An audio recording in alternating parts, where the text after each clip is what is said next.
Sir, Kerala governor says the anti-CAA resolution passed by Kerala Assembly has no legal or constitutional validity. What is your reaction? I do not want to make any comment on the statement made by the Honorable Governor of Kerala. Still, I would say that any legislature has got the right to pass a resolution. Probably it may be in favor or against the existing central government. I think that they are within their constitutional right to pass such a resolution. I don't think that there is anything wrong about the stand taken by the Kerala government.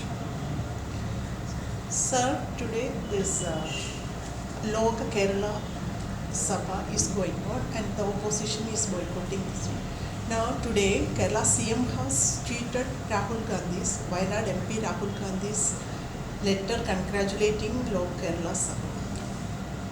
Well, Rahul ji has sent such a message much before UDF has decided to boycott such a Loka Sabha, Loka Kerala Sabha, or congregation of Malayalis all across the world. That being the case, I do not know the reason why the Chief Minister has leaked out such a letter of message sent by Rahul ji's office. That is number one. Number two, Rahul ji is within his right to speak good about the Pravasi Malayalis who are doing an excellent job abroad. I don't know, he is also aware of the fact that it was Kerala Malayalis or Pravasi Malayalis in Gulf countries when he visited Dubai last time. They came in thousands, I would say that in lakhs, to greet him, not only to greet him, to extend full support to Mr. Rahul Gandhi on the eve of last Lok Sabha election. That being the case, he has got great appreciation, admiration towards Malayalis all across the world.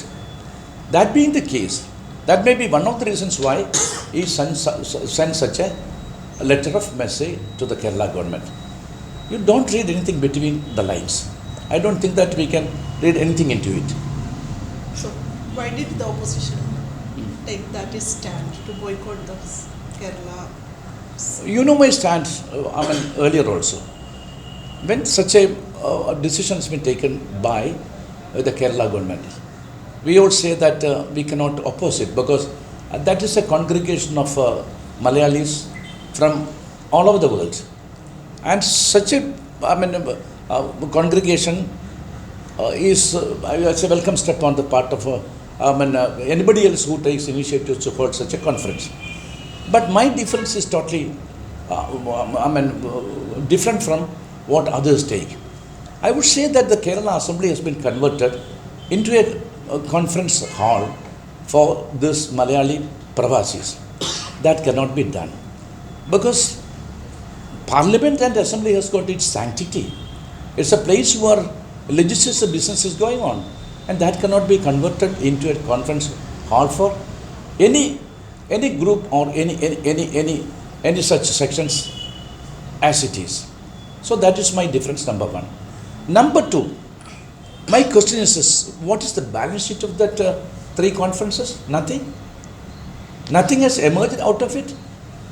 Only multi-billionaires are coming and attending the program during this three conferences.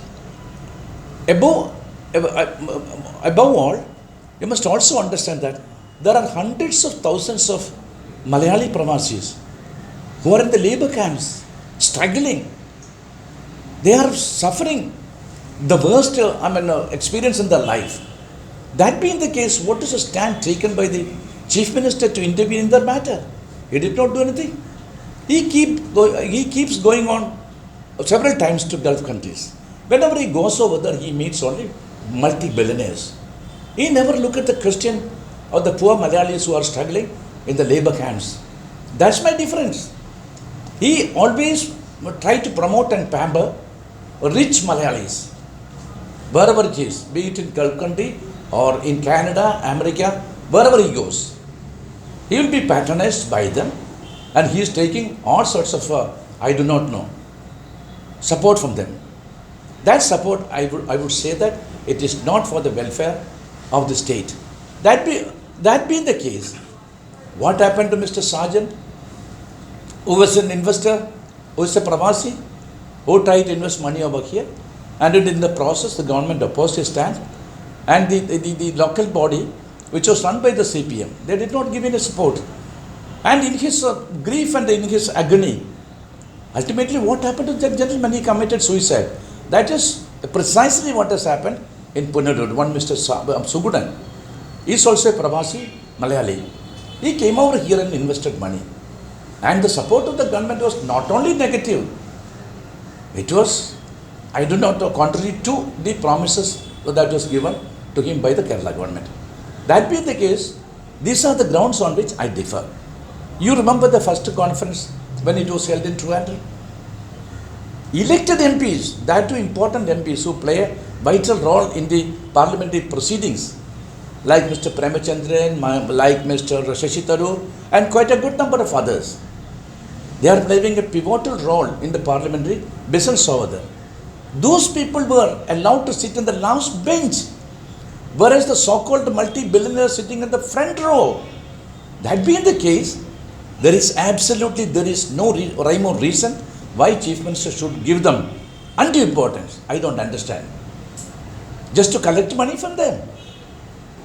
My simple question before the Chief Minister of Kerala is, what is the balance sheet of these conferences during the last 3 occasions?